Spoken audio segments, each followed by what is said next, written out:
然后 B 站的话都是固定的，每周六晚上的9点半啊。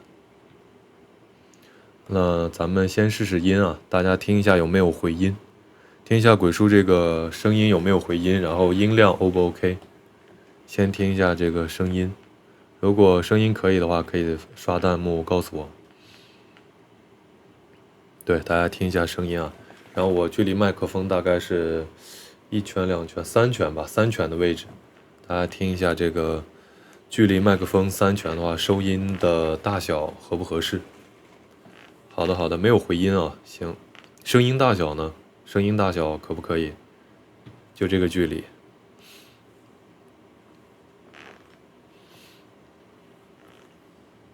可以啊，行。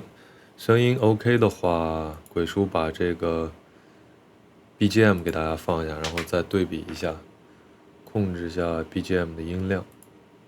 好的，现在鬼叔把背景音打开了，大家听一下能不能听到背景音乐，然后听一下这个背景音的音量，因为背景音不需要太大，不然把人声会盖过去。来来来，大家听一下背景音 OK 吗？听一下背景音乐声音大小合不合适？就是以这样的声音，鬼叔讲故事的话，背景音会不会盖过人声？再大一点呗，背景音行，再放一点。现在是9%、12%，现在呢？太小了是吗？听不到背景音。这回呢？这回可以听到吗？大家刷弹幕告诉我就行。再大一点，行，来，给它搞成15%。好嘞，好嘞，现在是15%，大家听一下音量 O 不 OK？ 可以是吧？就是不能太大，现在是能隐约听到，那就改成18。现在嘞，我又调了一下，现在是不会不会过高呀？听一下。现在刚好是吧？大家都差不多是吧？都觉得刚刚好。如果都觉得刚刚好的话，那咱们这个音量就固定了哦。行。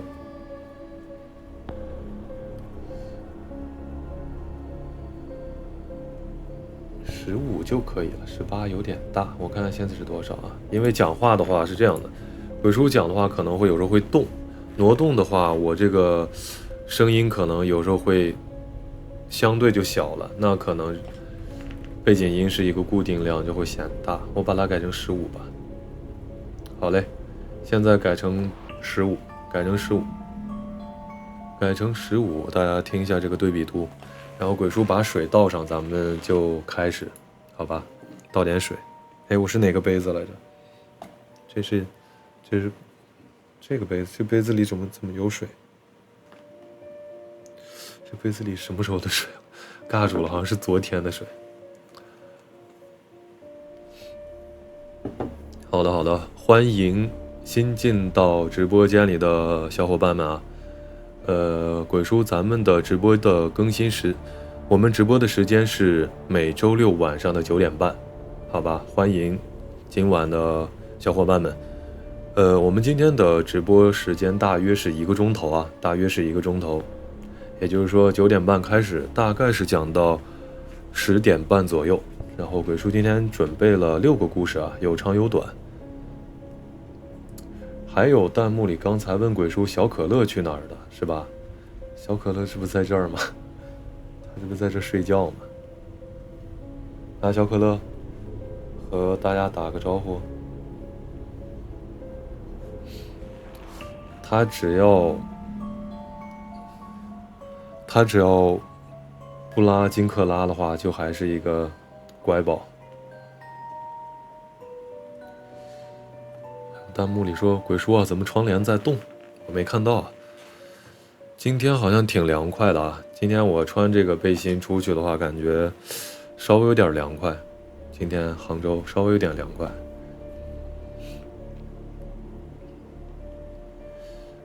行，那咱们起一个头，然后开始今天的故事啊。我看现在点赞量是3100，大家把点赞点到1万吧，咱们能快一点开始。大家把点赞点到1万，我们开始今天的故事啊。我先把水倒上。哎呀，我先把水倒上。我怎么感觉还没讲的都已经有点嗓子有点干了。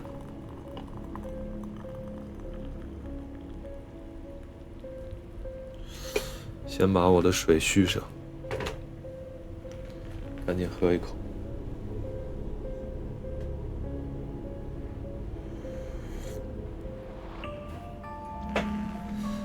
然后看到里说，弹幕里说，鬼叔啊，我备好了小烧烤，准备听故事了。还有说，鬼叔啊，投稿的故事是今天播嘛？大家投稿的故事，如果是通过绿泡泡加了我，投给鬼叔的话，基本上是在你投稿的那个日期再加个20天吧，至少加个20天，它的音频版本就会出来。音频版本的话，鬼叔会发布到这个王某云，对吧？王某云音乐上边。然后视频版本的话，大概是你投稿的当日再加一个35天左右，这个视频版本会出来，有这么一个周期啊。因为大家的投稿都挺多的，包括收集大家的投稿，整理大家的投稿，然后再编排投稿，编排以后呢，再把投稿鬼叔再去录制，录制以后再剪辑音频，再把它视频化，做成视频，再上传，是比较大的一个工程。然后这些所有的步骤和工作都是我一个人在做的，所以它的工作量比较大，然后这个周期也比较长啊，大家多多耐心等待一下。哎，这个点赞量怎么又不见了？在哪儿看呢？哎，到了哦，点赞量到了。那咱们直接开始今天的第一个故事吧。第一个故事我看一看啊，可以，我感觉能直接顺着讲2个。我感觉可以，咱们先读读弹幕啊，把这些弹幕消耗掉，然后我们开始今天的第一个故事啊。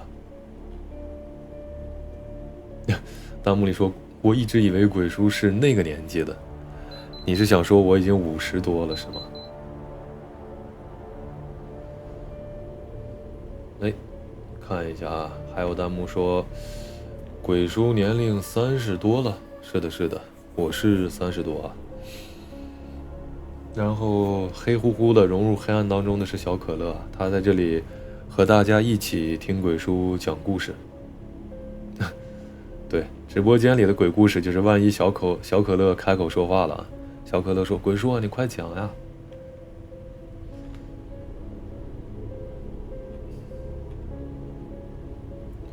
还有弹幕说：“鬼叔小时候就看过你的视频啊，现在是读初3了。”还有说今天这个氛围啊，已经是很恐怖了。行，氛围到位了，咱们就开始今天的故事啊。这个，哎，我要说啥来着？好的，欢迎新进到咱们直播间的小伙伴啊。我们今天的清凉夏夜的故事第1版正式开始啊，我们故事正式开始。先来一个我们的经典开头，好吧？大家好，我是鬼叔，又到了睡前故事环节。害怕的小伙伴，弹幕里扣个1；不害怕的，扣一下眼珠子。怪谈协会收录粉丝投稿的毛骨悚然的恐怖经历，以下都以第1人称讲述，切记，千万不要夜里一个人看。好的，今晚咱们的故事集啊，都是来自于天涯论坛。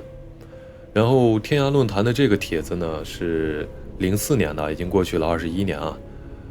投稿人呢是一个四川人，在他的这个故事里啊，当中有多个短篇幅的故事构成。我们先来讲第一个短篇的故事啊。第一个故事里呢，是关于池塘里的白色的手。楼主说啊，外婆和舅舅家在四川的一个偏远小镇的乡下，那里啊非常的封闭，没有道路，只有从爬过几座山的小路才能够到达，所以那边的风景也是非常的好，鸟语花香的。楼主在小的时候啊，非常喜欢去那儿。在外婆家的背后就是一片竹林，前面的是一个整片荷花的大池塘。而那个池塘当中淹死过很多游泳耍水的小娃娃。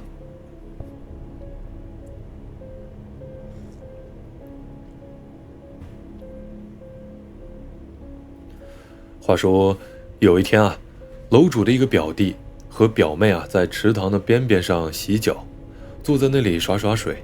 表妹呢突然指着池塘的中间说：“哥哥，你看那边有一只手一样的白色的手，那是个啥子嘞？”楼主呢站在他们的上面的坎儿上，也就去看了看，根本没有看到。可表弟看到了，说好像是一个手，哎，毛茸茸的。楼主呢什么都没看到，就被吓到了，马上呢叫他们赶紧上来。因为小的时候啊就听过说这边的水鬼拉娃娃的故事。这表弟表妹也被吓到了，站起来就准备走。这个时候表妹吓得就要哭了，这脚一滑就掉到水里头去了。本来啊这个池塘的水是不深的，表弟呢伸手去拉，慌乱之中也滑了下去。楼主呢冲下去把表弟拉起来，但奇怪的是池塘边上的水是不深的，而且有很多的水草，但楼主却怎么都拉不起来。可能因为楼主也只是一个13岁的小毛女娃娃吧，没有多大劲儿，他就一直喊着救命，有人掉水里头了。这个时候啊，舅妈听到声音就冲了出来，把他们都拉了起来。大家看到表妹的脚被什么东西给缠得变成了红色，像是手使劲拉了的红色印子。楼主呢也哭了起来，舅妈就说是没什么事儿啊，是水草给缠起来的，但看起来又不太像。回到家以后呢，表弟和表妹就发起了高烧。后来的几个晚上，舅妈和舅舅都在晚上12点的时候，站在池塘边上，用一根竹竿挑着表妹和表弟的衣服，喊着他们的小名儿，喊着涛娃、瑶娃回来了，声音拖的是非常的长，非常的吓人。后来楼主才知道这种做法叫招魂，后面去了乡下的庙里求了什么符给他们喝了，而外公呢不信这些，去镇上买了退烧药给他们吃。总之是没过多久啊，表弟表妹就好了起来，但楼主却一直非常的害怕。之后楼主就问表弟表妹他们到底看到了啥。表妹说看到了一只手，是白色的。表弟也说他也看到了，可能是楼主的年龄比他们大吧。据说12岁之前的小孩子看得到这些，而在这个小镇上还发生过很多类似的事情。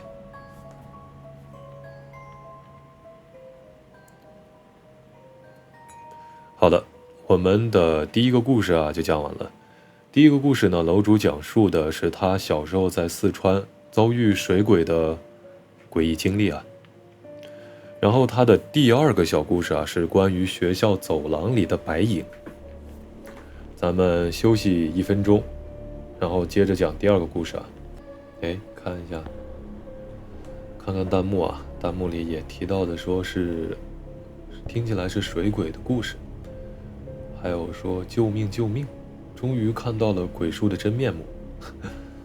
咱们过去8年的话，视频里也隔3差5吧，可能有那么5、6、7出过镜啊，但是出的比较少。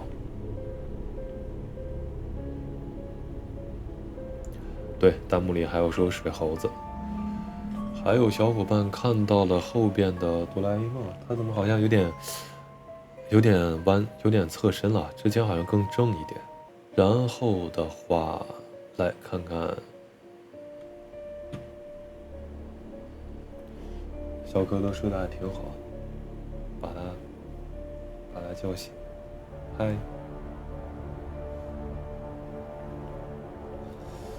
好了，不逗他了。然后我们接着讲楼主的第二个故事啊。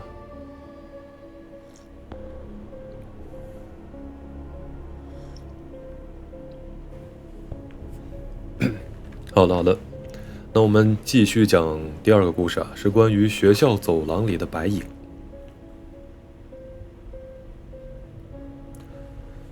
话说楼主家在四川的一个偏远小镇广福，这个小镇在解放前叫做铜山县，盛产铜，发展的非常好。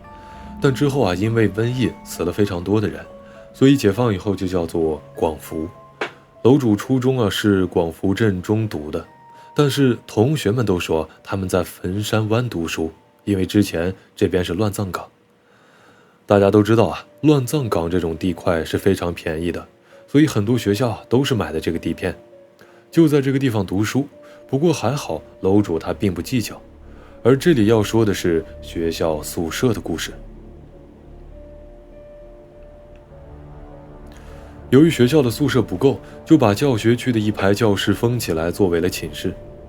这班啊就被分到了这样的一个教室。由于上厕所离住的地方比较远，非常偏僻的老厕所，女生呢都是2、3个一起去的。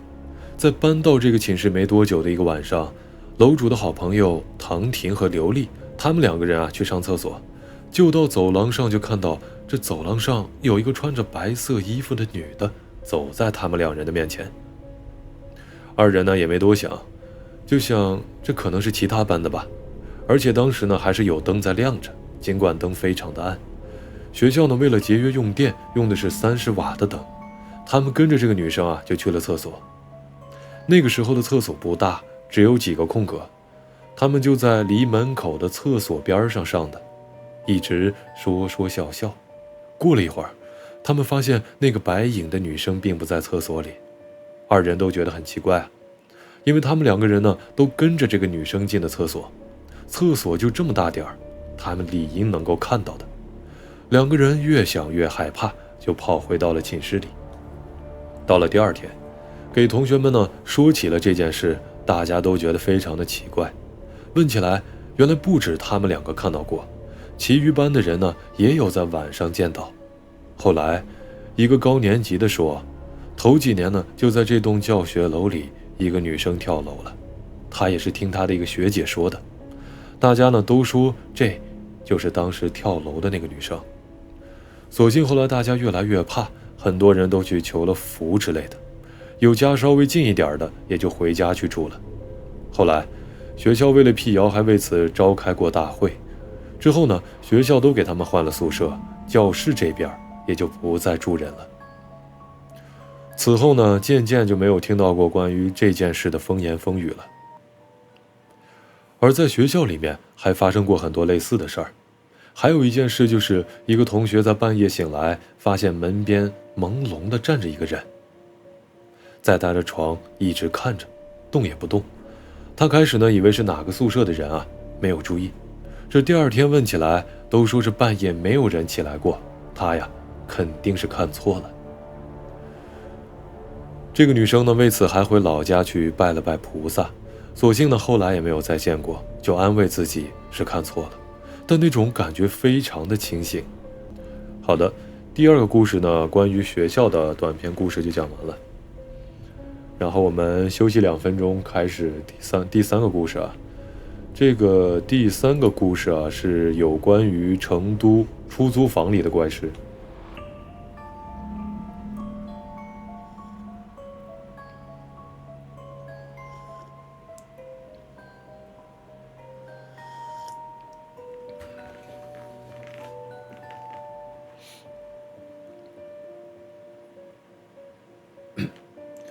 然后咱们读弹幕啊，读弹幕，休息2分钟，开始第3个故事啊。我看一下第3个故事，弹幕里说是高中关注的鬼叔，还有说现在正在走夜路啊，听鬼叔的直播。好了，大家点点赞啊！我们的第3个故事在3万点赞的时候开始。弹幕里说还记得 Hello Kitty 藏尸案里鬼叔露过脸，这也是老粉啊。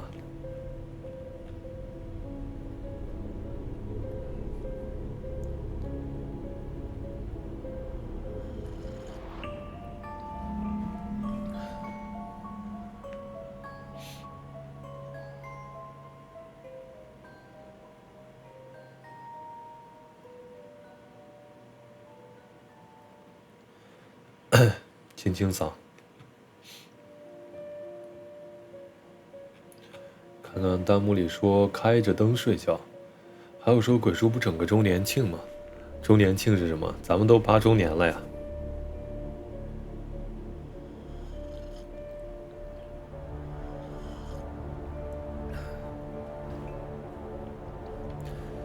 然后第3个故事是关于出租房。有关于租房我们讲过的粉丝投稿，还有天涯论坛的神帖，对吧？还有一些日本的都市传说都有涉及到这个题材。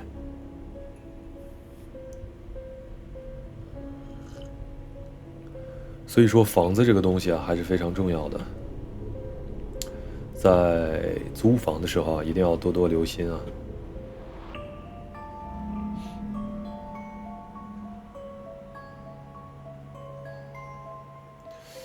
弹幕里说鬼叔啊，吴越的故事以前有讲过吗？莫名的熟悉。吴越的故事咱们讲过呀，之前视频里放到视频里了吧？是关于他说这个，对，是说这个人一直不死是吧？一直发现同一个人，他本该死了，但是他还一直重复的被这个楼主碰到过。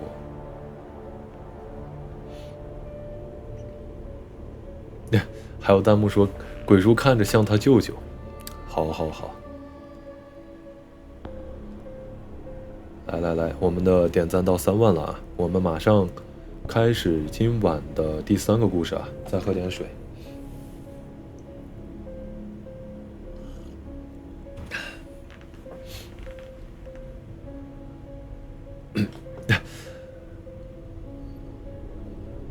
弹幕里说鬼叔啊，老粉了，我去年给你发的投稿还没图呢。去年给鬼叔投的话，如果是在 B 站投稿的话，可能有时候他会被那个楼给吞了。就是鬼叔整理之后，可能看到你发来的稿件，比如说有头没尾，或者说只有一节，会有这种的情况。或者的话，你就发了一节，但是被之前的系统给吞掉了。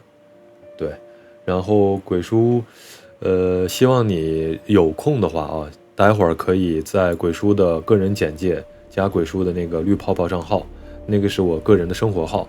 你加鬼叔的时候备注一下，就是说 B 站投稿，或者说 B 站去年投稿了，鬼叔给通过一下，你这样说一下，那鬼叔今晚下播的时候给你通过，然后把你去年的投稿加个级，好吧，加个级，咱们尽快给他做出来。因为之前的通过私信的投稿的话，真的吞了很多楼，真的很可惜。现在的话，鬼叔基本上都是希望大家加了鬼叔的那个绿泡泡账号，对吧？然后通过绿泡泡这个投稿给鬼叔，这样的话基本不会错过。而且这样的话，基本上如果视频版本出来的话，鬼叔还可以在这个上面私信和你说一下，比如说，哎，这个明晚你的这个投稿啊就上电视了，这样子。来，还有弹幕里说鬼叔啊，高中时候就开始听了，现在都上班了。哎，这8年了，满满的都是回忆啊。还有说有没有发生在火车上的故事？这个还真的，这个角度非常少见啊，鬼叔可以多留心注意一下，如果有的话，下次给大家讲。然后呢，咱们再看看，还有说17、18年的时候听，也有说从初中听到大学的，这都是老粉啊。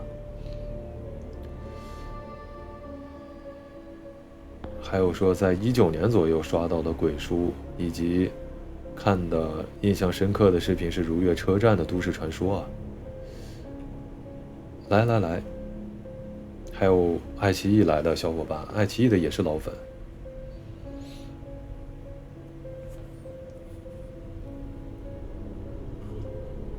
还有弹幕说以为鬼叔是40多了，没有啊，我是30多。还有是咱们大学看的鬼叔怪谈，现在是上班好几年了。还有说不投稿可以加鬼叔的泡泡吗？不投稿也可以啊，可以加了以后给一些建议啊，或者说这个你平时看到一些好的故事啊什么的，对吧？都可以发给我，都可以多聊聊天啊什么的，都是没问题的。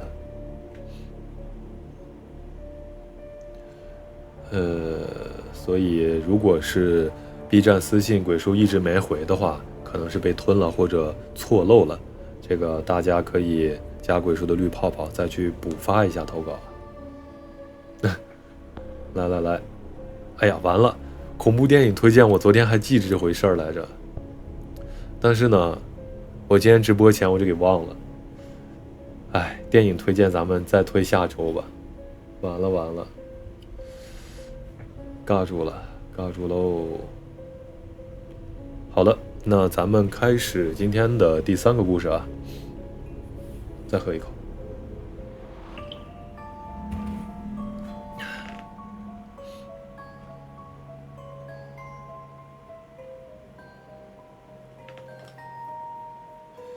还有弹幕问鬼叔啥是绿泡泡？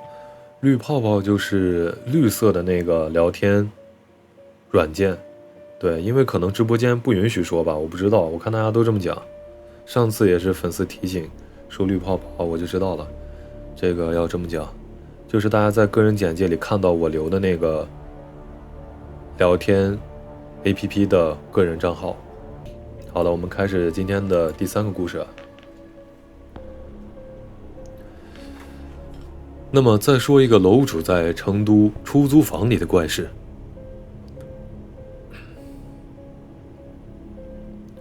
话说楼主他们在成温立交那边的9号院租了一个套3的房子，一般而言套3要1000左右啊。当然这个租房的价格是20年前啊，是00几年的老铁。楼主说呢，当时的套3一般是1000左右在这个地段，但他们看的这个房子才550，据说呢是因为没有通气，只有水电。楼主和他的朋友都是刚毕业的，想想就算是550也挺好，自己按液化气算也是划算的，于是呢就缴纳了3个月的租金和1个月房租作为押金。这刚进房子的时候呢，楼主就觉得不太舒服，问中介说这是不是死了人啊？怎么这么便宜？中介说是因为没有气，所以才便宜的。还有这个是原来派出所的宿舍，而这个房子怪怪的，有一股难闻的气味，又说不上是什么气味。中介说是由于半年都没住人了，这个房子是彩粉刷过的，而且粉刷得很差。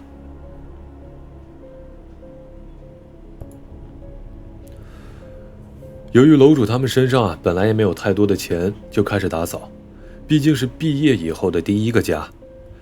一大群大学的朋友都住在这个附近，他们都帮楼主在整理着。楼主住的是主卧，把很多老式的家具都没有要了。大家呢把这个房子打扫得一尘不染，非常的干净，但卫生间总是有一股难闻的气味。楼主他们用了很多的空气清新剂以及香水，但还是非常的难闻。大家都觉得奇怪啊，而且主卧的门上有些类似于血干枯了的斑迹。但是大家都沉浸在我们毕业以后有了个家的地方，都劝着楼主别想那么多，哪里有那么多的死人呢？由于没来得及买新的床，楼主呢就暂时的住在了主卧房东原来很老式的床上。不知道为什么，楼主呢很不喜欢这儿，常常的做噩梦，总觉得有一个老头子在他的床边站着看着楼主。还有一次觉得有一个老头呢就睡在楼主的床上。再后来楼主他就生病了，脾气呢也变得相当的坏，为了很小的事情呢和男朋友吵架。在以往楼主的脾气都是很好的。继续因为其余房间的朋友们常常出差，男友常常加班到晚上2、3点，很多时候呢就他一个人在家，常常在晚上的时候听到厕所里的水一直有流动的声音，去看的时候呢又什么都没有。楼主呢当时吓坏了，但也没往那方面想，认为呢可能是自己太过紧张了，或者是工作压力太大了。楼主呢她的男朋友也说她脾气是越来越坏，叫楼主赶紧的辞职，换一个轻松的工作。楼下的阿姨婆婆们听说楼主呢住在那儿，表情很不对，有些诧异，但是他们却什么都没说，只是说那里已经很久没人住了，还对楼主他们非常的热情。但楼主呢总觉得很奇怪，也没多想。这放假的时候，楼主呢回了老家，总觉得房子怪怪的，很冷的感觉。当时呢他们在3楼，光线也是非常的好，但楼主就是觉得冷，于是在老家让奶奶给求了一个护身符。再回到成都的时候就感觉好多了，只是房间里还是觉得冷冷的、阴阴的感觉。住了大概1个多月，派出所的来封房子，说是这个房子派出所的要收回重新安排。楼主他们呢就找到了房东，这房东二话不说把他们所有的钱都退了。楼主说呢，他们也理应给1个月房租的吧，房东就说不用了。楼主他们还庆幸遇到了一个好房东啊。但楼下的一个婆婆看到楼主他们要搬走，就到楼主的房间里看看有没有什么东西是他们不要的。这个时候婆婆说的一番话把楼主他们都吓坏了。这老婆婆讲啊，说是这个房子原来是派出所的一个大爷的，后来不知道怎么的就在卫生间里把自己关起来放火，把自己活活烧死。这都过了大半个多月，外头的人闻到了很臭的尸臭味，才把门给撞开。这看到房子里头的血从主卧的床上一直流到了卫生间。原来他先在床上自我了断，没有死成，再到卫生间里放火，把自己活活烧死的。听到这儿，楼主他们吓得呢当场就给哭了，还庆幸是马上就要走了。这难怪无良的房东呢不收楼主他们的钱。后来楼主就去找了中介，而那个女的也早就晓得了一切，他们退了1半的中介费给了楼主。这是楼主的一个完全真实的经历啊。他在文帖的最后还劝大家在租房子的时候一定要小心。好了，那咱们的第3个故事就讲完了。第3个故事呢是说楼主的一段租房的经历啊。他在租房的时候遇到了一系列的怪事，对吧？当最后他要退租的时候，这邻居老婆婆才跟他说了这个房子的古怪之处啊，因为它是一个凶宅啊，这个房间里面有过非正常死亡事件。还好啊，鬼叔之前租的房子都很正常。然后呢，鬼叔刚才看弹幕说提到了黄皮子是吧？正好好像今天准备了一个黄大仙的故事，咱们可以把它放到第4个讲啊。这个黄大仙的故事呢还比较长，还挺有意思的，给大家讲一下这个黄大仙的故事啊。这个也是天涯论坛的一个老帖子啊。第4个故事呢是关于黄大仙的故事，大家点点赞，我们在点赞5万的时候开始今天的第4个故事啊。现在呢咱们聊聊天啊，读读弹幕什么的，正好休息一下嗓子。还有问说鬼叔啊有没有新的群想加？新的群这样吧，下播的时候鬼叔再发2个新群发到动态里，好吧？还有小伙伴说鬼叔啊以前的片头以后还会有吗？片头的话咱们不定时的返场啊，因为它有片头的话可能这个频率会少一点，但是偶尔的话鬼叔还会加上去的。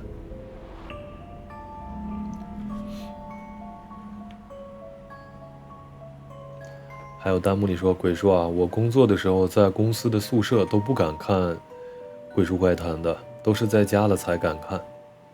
可能相比于家里啊，公司的宿舍是比较陌生不确定的这么一个环境里，所以可能心里难免会有一些畏惧。要不要你帮我讲？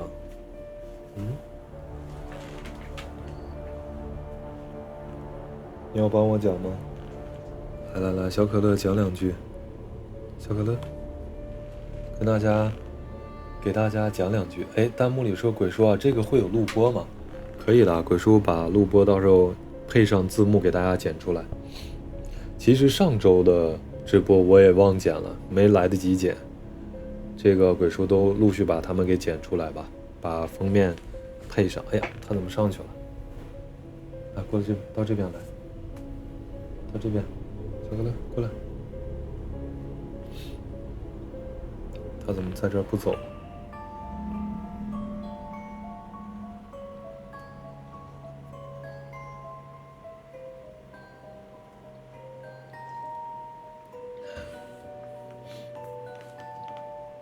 这是什么？他这是什么意思啊？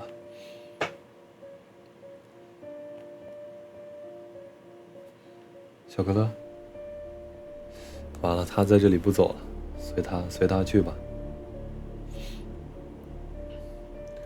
咱们到了5万点赞的话，开始今天的第4个故事啊。嘿嘿，这我的水。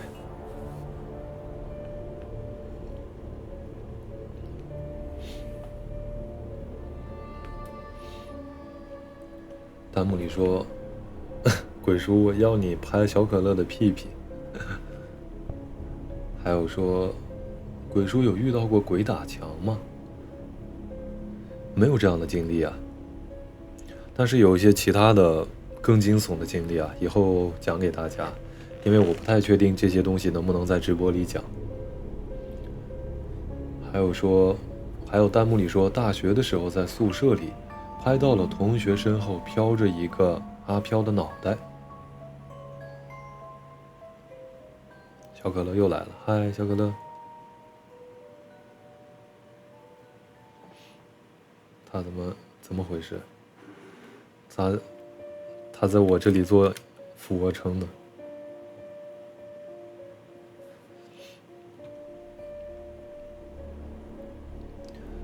还有弹幕里说，鬼叔啊，有遇到过亲身经历的灵异事件吗？有很多啊，后面都可以给大家讲。我记得好像之前也给大家有时候插播的讲了一讲，对吧？讲了一讲自己身边遇到的，就是在直播里讲的。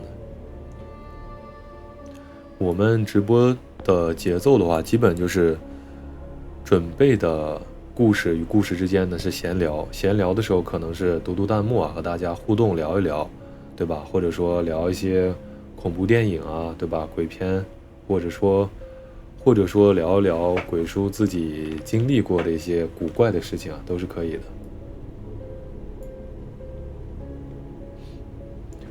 还有说，第一次看鬼叔还是章鱼哥哦，可以，老粉，记得咱们的经典的动漫怪谈系列啊，毁童年系列。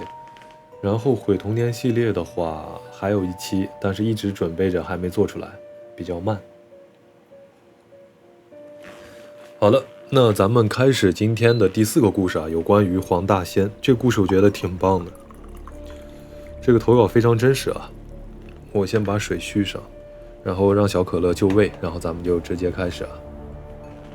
小可乐，人呢？又去哪儿了？小可乐，他在干嘛？小可乐，你能不能老老实实的听故事啊？你要不听的话，就你来讲，怎么样？跟大家打声招呼，说，小可乐。啊，行，那你就过去吧。那你就躺这里啊，听话。那小可乐只有在干饭的时候积极啊，营业的时候他就很随心情，他只有干饭的时候最听话。他又在旁边玩了，咱们就直接开始啊。直接起个头吧，因为现在是15，讲完的话可能这个故事在10分钟左右，然后讲完的话聊聊天什么的，给大家起一个正式的头啊。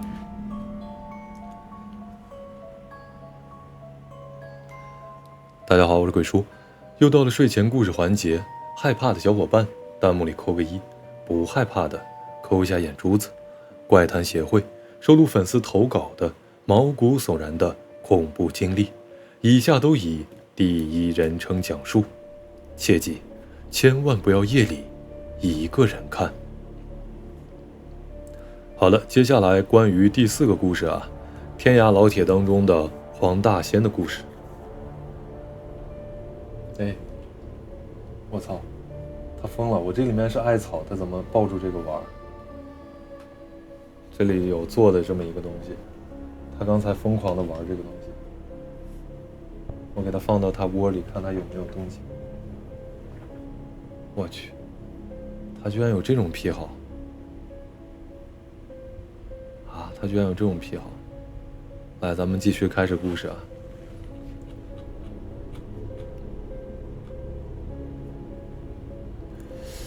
好的，开始故事啊，然后和大家说一下，咱们直播的时间是每周六晚上的9点半，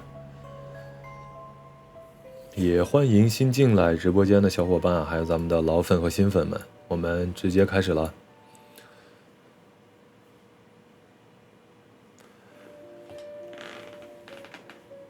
既然有人提起，我就把这事儿给大家说一下，但由于时隔太久，许多的细节早已记不太清了，加上文笔不好，大家随意看看就成。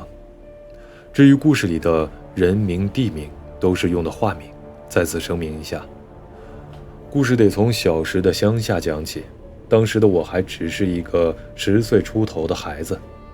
那年夏天呢，一直没雨，黄福林家的大儿媳暴毙了。福林家呢是乡里面有名的富户，他的2个儿子呢都在城里头赚了大钱，这葬礼办得也是风风光光的。下棺的那天我去看了，死者李氏的嘴唇呢被涂得血红，脸老白老白的，上身呢穿着一件样式有点古怪的深红褐色的衣服，下身是旧时的黑色折子裙。这棺材里啊就放了几件生前用的梳妆品，并不是我们现在看到的那些电影里一般穿金戴银的。回去以后啊，听奶奶讲，那样式古怪的叫寿衣，是专门给死人穿的衣服。事后，福林叔的大儿子顺生，也就是李氏的丈夫，在李氏下土后的第2天就跑回到城里头了。传闻他在外头老早呢勾搭上了一个城里的姑娘，已经住在一块了。这过了1个多星期啊，李氏的坟就出了怪事。我是听人说的，这坟里乱七八糟的，棺木呢从地里被拱了出来，棺材盖也被打开了，而李氏的尸首早已不见。福林叔呢请了大把的人去找，一直没找到。之后过了1个多月，其实大人们是不准我们小孩子上山去玩的，说这山上啊有狼。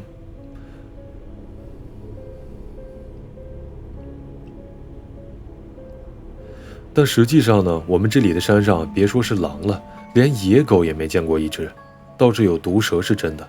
村里头有人就被毒蛇咬过，整只脚给切了，但那也是10几年前的事儿了。现在的山上最多呢，也就是有几只黄皮子什么的。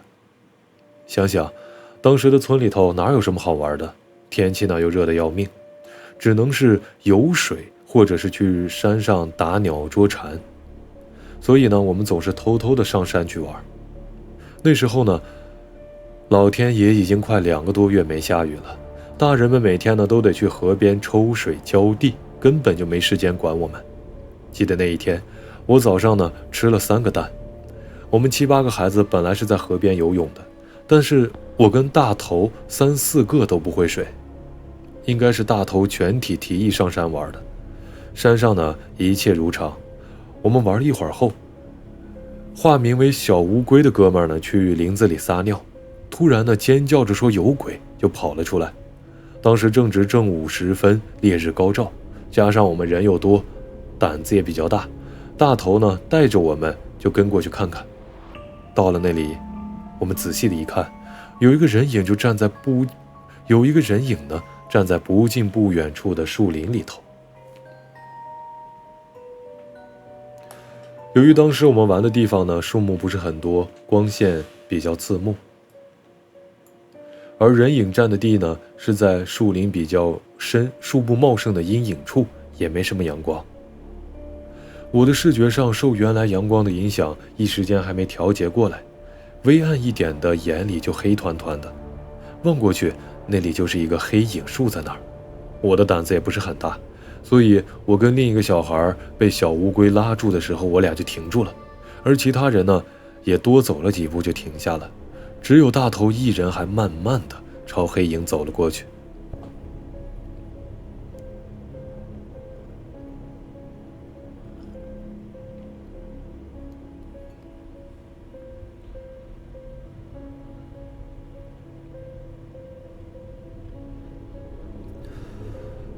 大头是我们这些孩子里面年龄最大的，胆子也自认为是最大的。除了见他怕水以外，没见过他怕其他的。这时我的视觉呢逐渐的恢复，我慢慢的看到了有生以来最让我胆战心惊的画面。那确实是一个人影，弓着身子，貌似驼背。他低着一个头，而身上居然是像李氏那样样式怪异的红褐色寿衣，一模一样。那是我生平第一次见鬼，我当时整个人都呆住了，非常的心寒。这是我现在唯一记得起的感觉，就像是心掉进了冰洞里，寒冷，然后突然有点尿急那种感觉。紧接着，在前面的大头不知道看到了什么，大叫了一声，我回魂了，立刻的撒腿就往回跑。其他人呢马上也跟着就往回跑。记忆当中，拼了命在跑的时候，什么声音也听不到。等到逐渐的慢下来，开始听到身边的人边跑边叫，或者是在边跑边哭。我一直没停，心脏好像要跳出来了一样。我不知道是自己跑到村里头躺下了，还是一直跑回了家，因为之后的事儿我已经全没印象了。而后来是靠听家里人说的。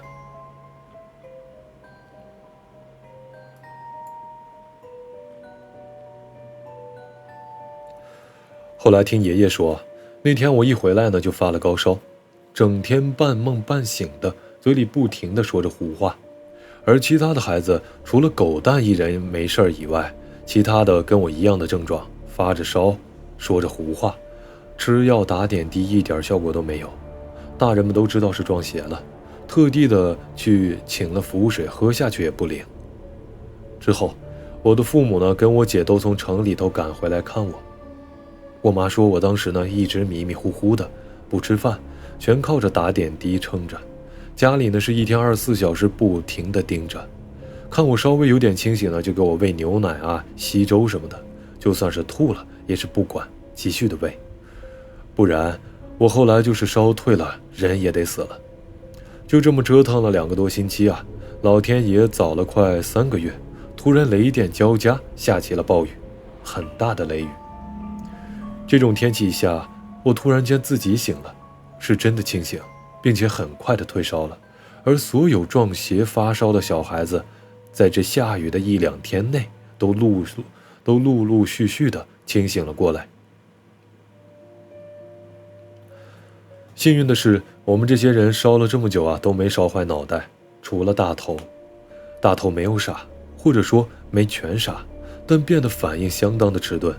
整天给人的感觉就是痴痴呆呆的，也不常和伙伴们玩了，常常一个人在某处坐着。原本一个很机灵活泼的人，一个我认为我们当中胆量最大的人，等我20-30岁再回到乡下时，他们全家都搬走了。以下是事件的后记。知道我们这些小孩子当时出事的原因以后啊，村里就组织了大队人在附近的山上大规模的搜寻，还专门的请了术人，就是有法力的人上山帮忙捉鬼，却一直找不到这鬼影。然而就在那天，有人在南村口的夫子树前发现了李氏的尸首。大家赶到了以后发现，真的是失踪了的李氏尸身。夫子树呢，是我们这附近最老最长寿的一棵柏树，相信有数百或上千的树龄。听老人们说，这棵树呢屡现神迹，有些老人呢会来树下烧香参拜。当时李尸呢脱水的非常厉害，人们在李尸的背上发现了有一条老大的黄鼠狼紧紧地趴着，应该说是黄鼠狼的尸身了。从它的脱水情况来看，死去很久了。再仔细一看，两者之间竟然已经皮肉相连的生长在了一块儿。村里头呢请来的术人一看，当即认定是黄仙借尸还魂，应当马上的火化。于是村里呢马上拿来了柴木加汽油，就地的火化了这2具尸体。说来也怪，旱了许久的天呢，在尸块快烧完的时候，就开始乌云密布。等到尸体火化完以后，突然的平天一声霹雳。据我妈讲，当时在家里头听到外头的一声巨雷响，然后我就醒了过来。紧接着呢，就下起了暴雨，整整下了2天半。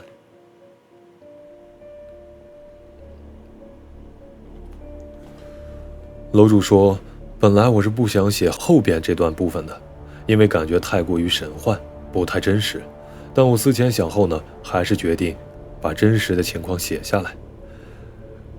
李氏的尸体为什么会跑到夫子神树下找死，一直是个谜。在众多的猜测里头，我个人比较相信下面这个，因为在那一天，黄顺生带着他城里的新婚老婆回村了。好的，那么我们的第4个故事啊，就给大家讲完了。第4个故事呢，它是关于黄大仙借尸还魂啊。好的，那咱们聊聊天啊，咱们聊聊天，读读弹幕，聊个5分钟。今天的直播就差不多结束了，感觉这1个小时过得好快啊。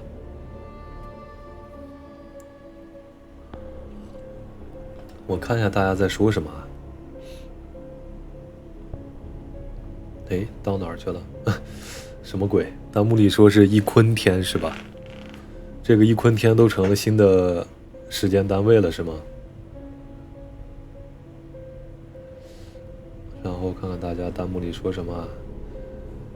弹幕里说3年级就看的鬼叔的视频，晚上吓到不敢上厕所。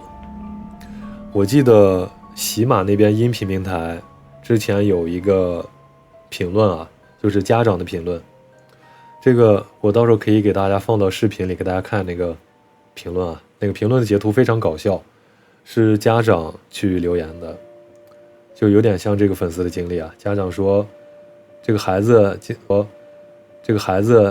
从来不尿床的，今天就突然尿床了，然后他就把孩子一顿批评。孩子说那个尿床不怪我呀，是因为我看了那个鬼叔怪谈的视频给我吓尿了。然后他妈就把他一顿骂，说怎么可能，看什么东西，你自己尿床到处找借口是吧？然后这个留言的这个孩子的妈妈就去点开了一集，看了一集，看完一集说哇，这个是真的是吓人啊。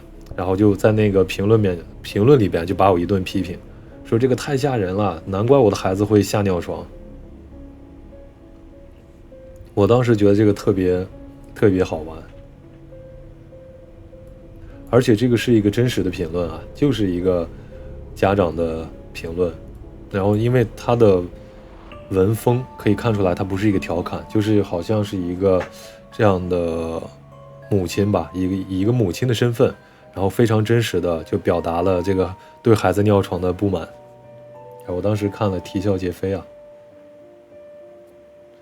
来看看弹幕里大家还在说什么。有说是第一次看鬼叔是在爱奇艺上看的，爱奇艺都是老粉啊。弹幕里刚听了故事的第4个故事的开头说懂了，大头是鬼。弹幕里说鬼叔啊，你能骂骂我吗？这个把我给整得说不出话来了。弹幕里还有说鬼叔居然是真人，不是真人难道是假人吗？还有说鬼叔是40岁的声线，20岁的长相，30出头的年龄啊，感谢你的夸奖啊，感谢你的夸奖。是侧面说我年轻是吧？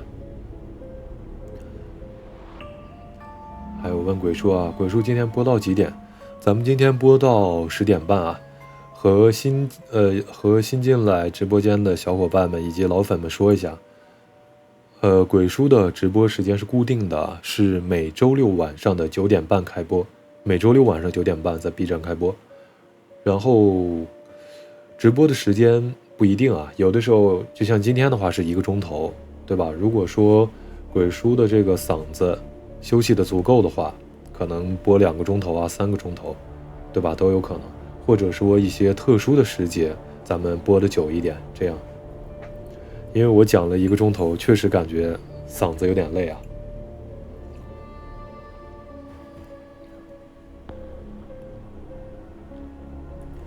哎呀，这1个钟头过得好快啊！读弹幕，读弹幕。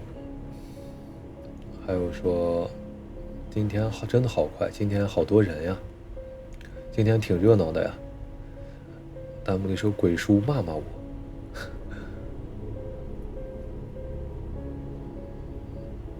还有说鬼叔啊，你8年前就自称输了，我8年前就是输了呀，问题是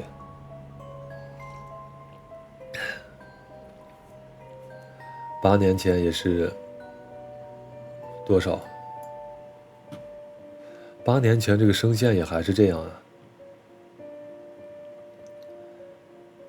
对，然后弹幕里说鬼叔说了，喜马1年半后以后再更。对的，喜马那边1年半以后再更。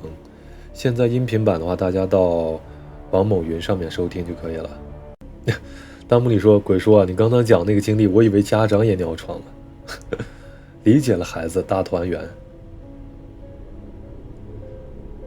本来咱们一个恐怖故事的直播间，我看到你这个分析和理解，我差点都绷不住了。还有弹幕里说鬼叔啊，我是从山羊人的都市传说跟过来的，也是17年的17、18年的老视频了，都是老粉啊。弹幕里还有问鬼叔这一次直播会做成视频吗？会的，鬼叔把它配好字幕剪一剪，然后给大家发出来。剪出来应该也是1个钟头啊，就够大家听啊，大家听或者看都是 OK 的。还有弹幕里说鬼叔有次怪谈协会废弃楼里婴儿的哭声也是印象深刻。